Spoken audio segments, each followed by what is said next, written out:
Well, I got quite a seasoned piece of maple here. So, of course, batoning. I mean, these are all classic things.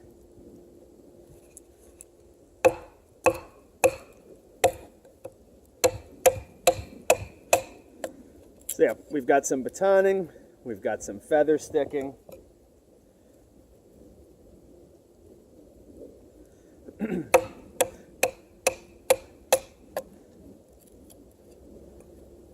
Now, with this knife here, you know, keep in mind you got that 6-inch blade. All right, and many people may comment on this tip being an issue, saying it's too delicate. Well, with this knife here, I'm not going to be batoning anything bigger than, you know, this here. All right, the squared off portion, not where the swedge begins. I mean, that's at least, you know, 3 inches. You know, this isn't going to be like your BK9s and your Von Temsky Bowies and things like that. It has some finer tuned abilities. That tip being delicate, I don't really think it's anything that's that delicate. You have to know its limits, but it is great for getting in small spaces. So netting needles, just messing around doing some whittling. You name it.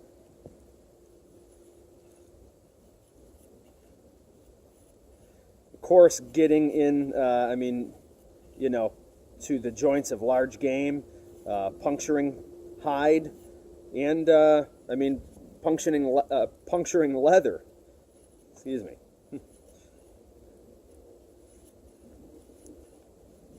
Canvas, you name it, obviously. But this here's a pretty tough piece to get some decent feathers out of. But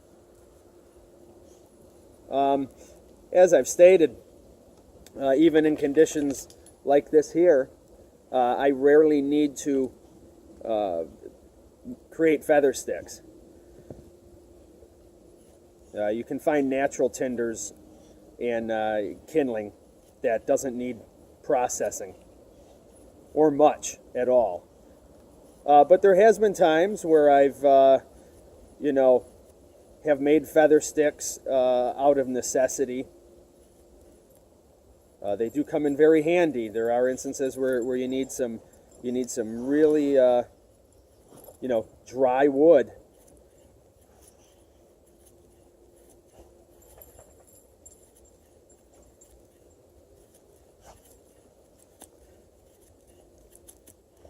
So, I mean,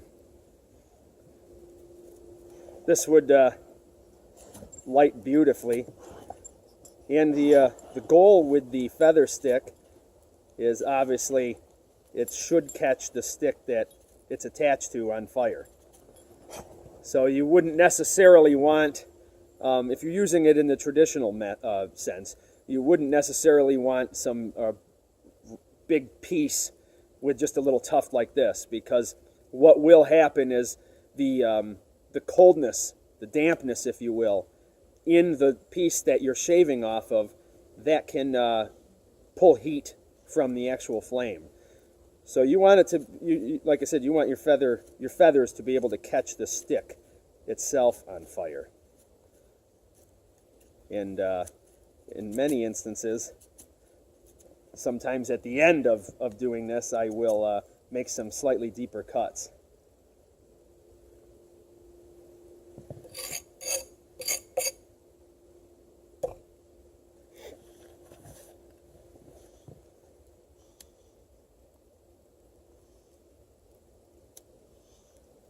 This has been out under a wood pile here.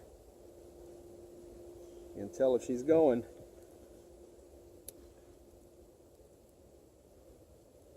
There we go.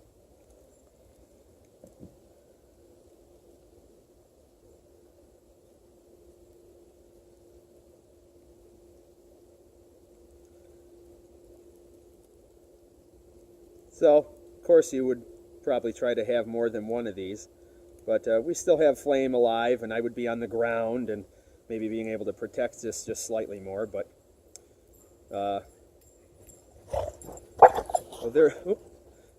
There you have it. So, in terms of being able to use this knife in a fashion where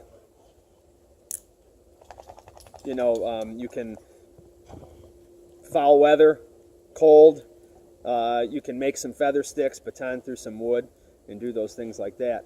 As I've also stated, this knife here, because of this higher hollow grind, this knife really bites nicely into wood, like if you're truncating, cross-grain batoning.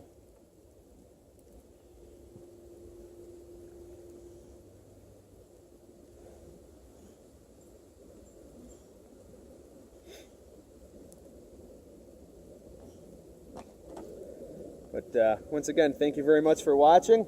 Stay tuned. We will continue to have some more discussion of the Buck 119 and hunting knives that cross over well into bushcraft. Take care.